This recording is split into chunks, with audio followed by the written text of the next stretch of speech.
Welcome to the Deep Dive. We unpack sources to help you get truly well informed. Glad to be here. Today, we're diving into something really quite mind-bending. It's the surprising parallels between an 11th century Islamic philosopher, Imam al-Ghazali, and, well, 20th century quantum physics. It sounds unlikely, doesn't it? An ancient mystic and cutting-edge science. Exactly. So the big question we're sort of grappling with is, could his insights, Ghazali's ideas about reality and causality, actually echo what science found centuries later? Yeah, that's our mission for this deep dive. We've looked at academic papers, analyses, trying to see how Ghazali's ideas, which, seem pretty unscientific for a long time, Right. how they suddenly resonate in this quantum world. We'll be touching on reality, cause and effect, even the observer's role. It really challenges how we tend to see the world. Okay, so let's start with that common sense view. Most of us probably think about the universe based on, like, Isaac Newton's model, right? The mechanical universe, clocks ticking, gears turn. Yeah, this idea that the world's made of real, solid objects that just exist, they stick around. And their behavior is, logical, predictable. That sound about right to you listening? Your chair, your phone. It's definitely the default setting for many of us. But then you have Imam al-Ghazali, way back in the 11th century, saying something completely different. Radically different. Totally. Yeah. He argued appearances are deceiving. Objects, not permanent. Yeah. They only exist, he said, because God is continuously creating them, like right now and now and now. Wow. So not solid things persisting, Yeah. just constant creation. Exactly. And what we think of as cause and effect, fire burning cotton, for instance, that's not the fire doing it. It's God's habit, his consistent way of acting. If God stopped, poof, the universe would cease to exist. You can see why, maybe to someone in the 20th century steeped in science, that might sound, well, a bit naive, or certainly Oh, unscientific. absolutely. Yeah. It seems completely at odds with the common conception of the physical world. So how does that idea connect with something as modern and complex as quantum physics? It feels like a huge leap. Well, here's the paradox. That very mechanical model Newton gave us, the one that feels so solid. Quantum theory, which popped up in the early 20th century, started showing cracks in it How so? because scientists found new data, experimental results that just could not be incorporated successfully into the prevailing mechanical view. It forced them to realize the physical world is very different than that clockwork model predicted. Okay, let's unpack that difference then. Quantum physics really changes the game on what real even means, doesn't it? It absolutely does. It suggests that at the deepest level, reality isn't made of little billiard balls, not physical objects in that sense, But but of probability waves.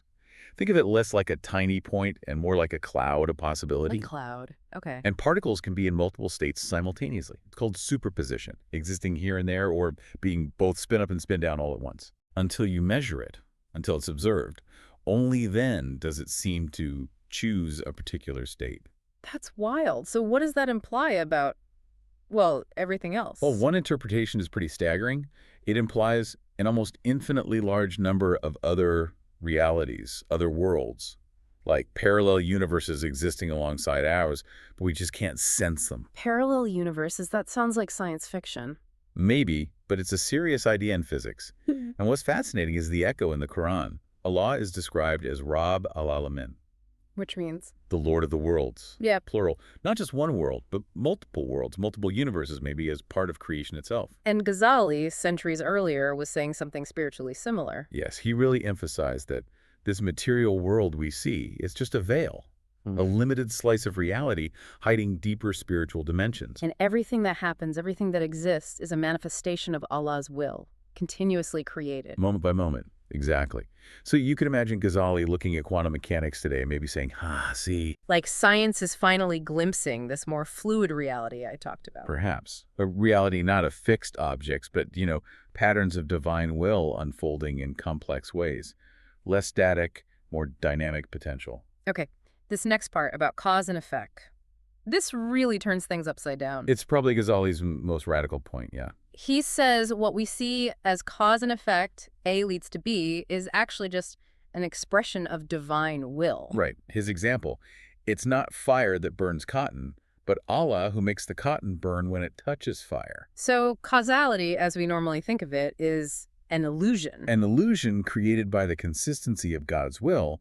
God usually makes fire burn cotton, so we assume fire causes burning, But it's not an inherent power of fire, according to Ghazali. So what does that mean for science? If fire doesn't inherently burn cotton, does that wreck predictability? It's a deep question. But interestingly, quantum physics throws a wrench in classical causality too, with something called quantum indeterminacy, meaning the outcome of a quantum event, like when a specific particle decays, isn't strictly determined by what came before.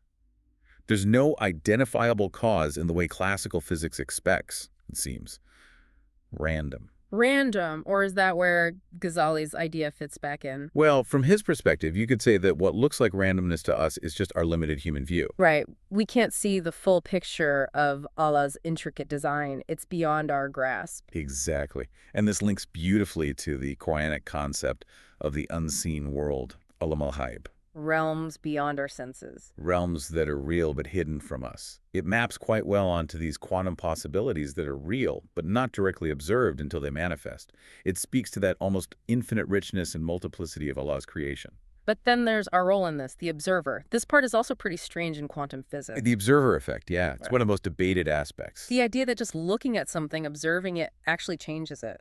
Fundamentally, yes. The act of observation seems to have a profound effect. Those particles in their cloud of possibilities, their superposition, they seem to collapse into a single definite state when they're observed, which raises huge questions about consciousness. Suggesting our awareness, our consciousness, might play a direct role in shaping reality. That's one interpretation, and it finds a fascinating parallel in Ghazali's teachings again. How so? He taught that our inner state, our hearts, our minds, can influence our spiritual reality. In Sufism, the mystical dimension of Islam that Ghazali was part of, there's a strong belief that your inner state affects your experience of the outer world. Okay, so Ghazali might see a link between the quantum observer effect and the heart's ability to perceive deeper truths. He might indeed. The idea that consciousness shapes reality would definitely resonate with his view of the soul's power to see beyond just the material stuff. Is that a scientific claim, though, or more of a philosophical overlay? That's a really important distinction. Quantum mechanics describes the phenomenon observation correlates with collapse. Why it happens and the role of consciousness, that's where interpretation, philosophy, even theology comes in. Got it. But the effect itself hints at something deeper. Maybe interconnectedness. Which leads us nicely to quantum entanglement. Ah, yes. Spooky action at a distance, as Einstein called it. Right. Two particles linked in some way, and they remain connected instantaneously no matter how far apart they are. If you measure one, you instantly know something about the other. Which completely defies our classical understanding of space and separation. It really does. And again, think of Ghazali's core spiritual beliefs, the concept of tawhuz, or unity. The oneness of God reflected in creation. Exactly. The belief that everything in creation is interconnected, reflecting the Creator's unity.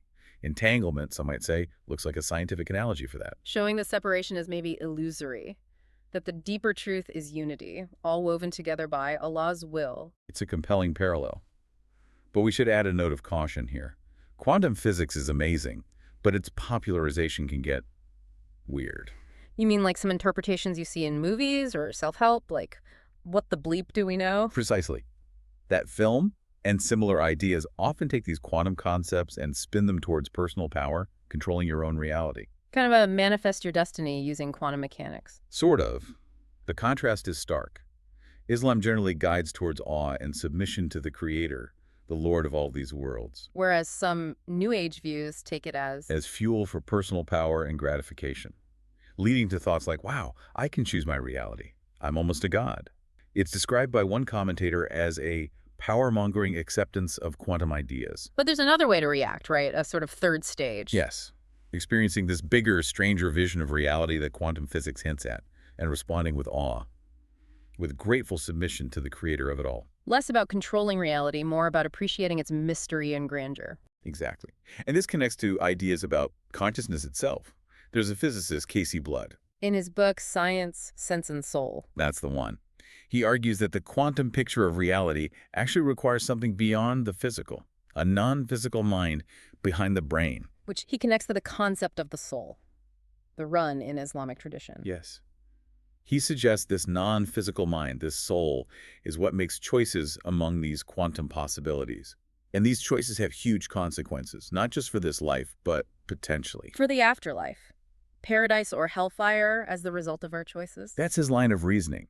He argues his quantum cosmology ultimately points towards, even demands, a unifying non-physical mind at the cosmic level, Which sounds a lot like Allah. connecting our individual consciousness, our soul, back to the ultimate creator. Wow. Okay, so bringing all these threads together, an 11th century mystic and 20th century physics, what's the big takeaway? It's just astonishing, isn't it? How Ghazali's deep philosophical and spiritual questions about reality, about causality, about the limits of our perception. Find these incredible echoes in the weirdness of quantum mechanics. They really do.